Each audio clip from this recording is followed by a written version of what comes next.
Hi again guys, it's another GranTurismo 6 tuning video for you today. This time it's for a very expensive car, the Ferrari 250 GTO.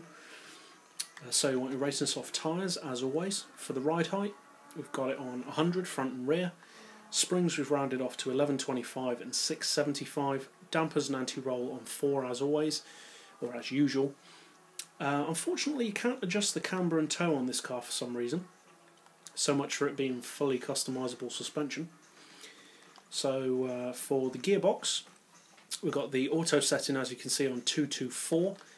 I haven't adjusted any of the individual gears and I've gone for a final drive of 3.8.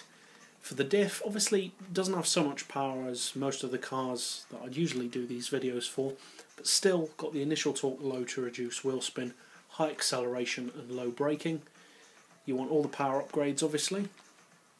Surprisingly, it doesn't have any downforce, which is odd for a racing car, and you want weight loss as well, even though it is already a very light car to begin with.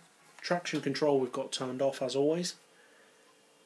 And yeah, so like I said at the start of the video, a very expensive car, on par with a few others for being the most expensive car in the game, 20 million credits. In my opinion, is it worth it? No. It's not worth 20 million. I'd say maybe 10 million, to be honest.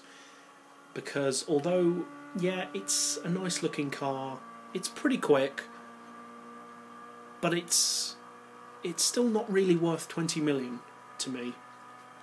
I mean, I'm not a big Ferrari fan anyway, so I am kind of biased.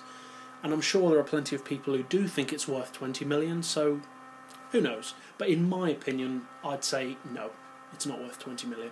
But still makes quite a nice collector's piece. It has a cruising speed of 220, which to be honest was about the kind of speed I was expecting when I bought it.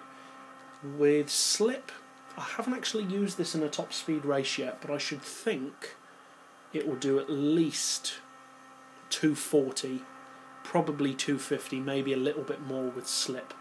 So not too bad for its power and its age, but if you're looking purely for classic performance, you'd be just as well off buying the Mercedes Gullwing or the Toyota 2000 GT, because they have similar performance, similar power, and they're a similar age, but they cost 19 point whatever million less, which is quite a good selling point really. But yeah, if you're a big fan of the car, then yeah, go ahead and buy it. And if you're not, if you're like me, still not a big fan of it, I've just bought it, you know, just to have it as a collector's piece.